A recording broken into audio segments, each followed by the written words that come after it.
Hi again. There's something else I want to share with you about churches and my experiences with the church. This incident happened to me in St. Thomas. I was attending this church. It seemed like a nice church, and I respected the pastor. And I met an individual there. I know I mentioned part of this story before in an old video I did, but there was a woman there. She's married, and I rented a room in her and her husband's home. And I thought it was a good idea that it was presented to me. And we both needed to save money, things in the West Indies are very expensive. And so I thought it was a win-win situation. So I moved in. I only stayed there for a couple of months. I don't remember how long. But we also went to the same church. And we worked different shifts. She worked graveyard and I worked first shift. So we didn't really, it was just part of the day, in between hours that we actually saw each other, me and the wife. And the husband works, I think he worked in the daytime, I forget. But either way, she was trying to tell me something. She was telling me something about an incident that happened to her some years prior. And it was of a sexual nature with another woman. And I thought she was just, felt guilty about what happened. And I thought nothing of it. And, okay, well, you're a Christian now, your path is your path, blah, blah, blah. That was my mindset, And this other person I found out is on that island too.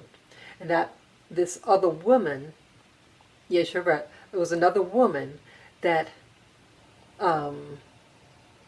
made the move on her, and some organization, something that if they do that to you, something you get in some, it's like you move up, so to speak. And so she's telling me this, and then later on it turns out, this lady, she, in short, tried to make a move on me sexually. But on one occasion, she was acting weird, and I was wondering why she was acting the way she was, because she's a married woman, and they seemed to get along, everything seemed cool, but why is she acting kind of funny around me? And again, I was new about this subject of homosexuality.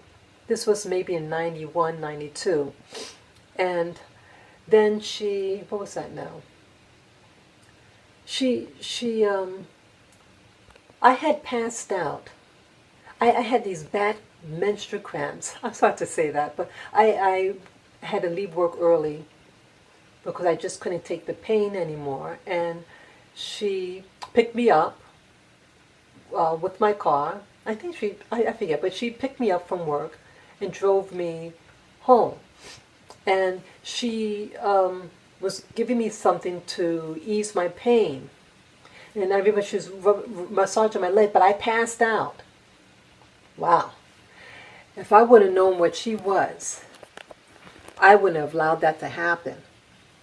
And her husband was home too. I mean, so the husband was at the door, and I wasn't feeling good. And but I'm wondering, because I had passed out, what she might have done to me while I passed out. But I thought nothing of it. But then later on, weeks later, the same lady said something to me that was alarming. And what was that now? Oh, I remember. She went on vacation. But she came back, she and her husband came back together from vacation. She says, I couldn't stay without you. Like she was in love with me. I said, we had to leave because I couldn't be away from you anymore, and blah, blah, blah, blah, blah, blah. And I was in shock. I got out of there. I left that house. In 3 days, I moved out. I found a place, and when she was away, because again, we worked different hours. So while she was at work, I was moving my stuff out, and I moved. Well, this same person, I stopped going to that church that we were going to. and went back to my old church. And I told that pastor what happened to me. He did ask me the name of the person. I told him the name. And, oh no, wait a minute, I have to back up a little bit. Well, I did eventually tell the new pastor what happened to me. But this person, the balls of this person followed me in my car. Again, this is a small island. Followed me in her car. I forget, because I think she knew where I worked. And she waited for me, I guess. And she followed me to my new place. And then found out what new church I was going to. Guess what? First day back in that new church, my old church, she sat right next to me. I took an aisle seat, and she took the aisle seat right next to me. She and her husband. I kid you not. And so when I saw her there with her husband, I asked for a meeting to talk to the pastor. Again, it's a relatively small church, maybe 200 people maximum. Told the pastor about this individual, and he asked me the name. And what's interesting, that church was giving out this ID. See that these IDs in the church, something with the money, that when you pay money, that you write the code that you're issued on the check or something, on the envelope or something. That number represents you. And it was the last visit that they issued at this ID. And so this person that I'm referring to was the second to the last visit of mine. It was coincidence, the second to the last visit at that church when I attended it. And then I moved back to the mainland, U.S. mainland. But yeah, she was issued the chip, that card, but not me. I thought I was just going to go away for the summer and then come back. No, they never gave me one, but they gave her, because they gave out the chip the following Sunday when she was there, and they mentioned her name and that she had gotten the ID thing. I was at that church, because I used to be a member of that church. Physically attended for months. But they never issued me membership. They said, it's not that many people. We want to wait till several people, so we do the initiate, membership of, official. We don't want to wait just one person, go through the process with one person at a time, but all, group of you. But she got membership. Hear that? She got membership. It was just a second visit. While I was there for months, and was a tither. I gave my tithe, an offering, and my time, yet never got official membership. And here this person, in 2 visits, got the chip thing to use for paying your money, and not me. I realized, I'm thinking now, that even this is in maybe 1993, they were doing this computer system to manage the monies. And this is in the West Indies. I realize now why I'm doing this video is that the churches are interconnected, all of them. And they take your data, your information, and you are tracked.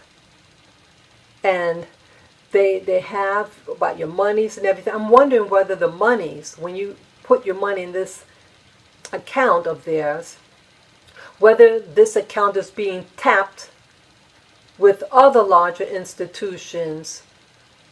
And so that's how these global networks get done.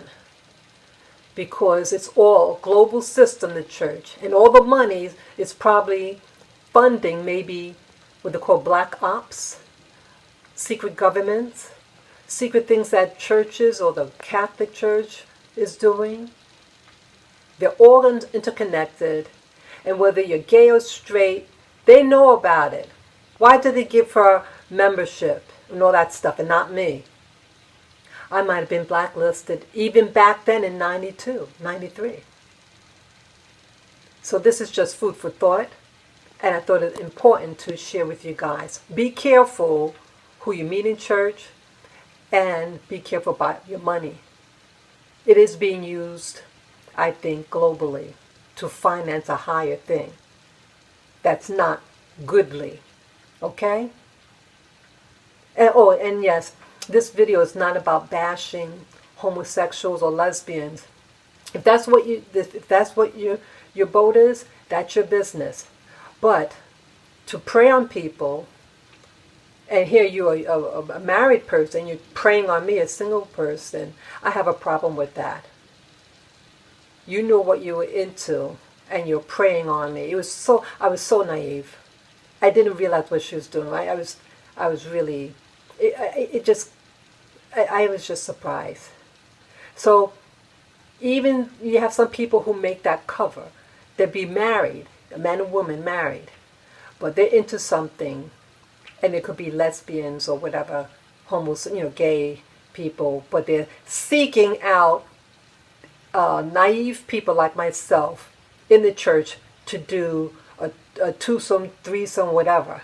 Be careful, okay? Bye-bye.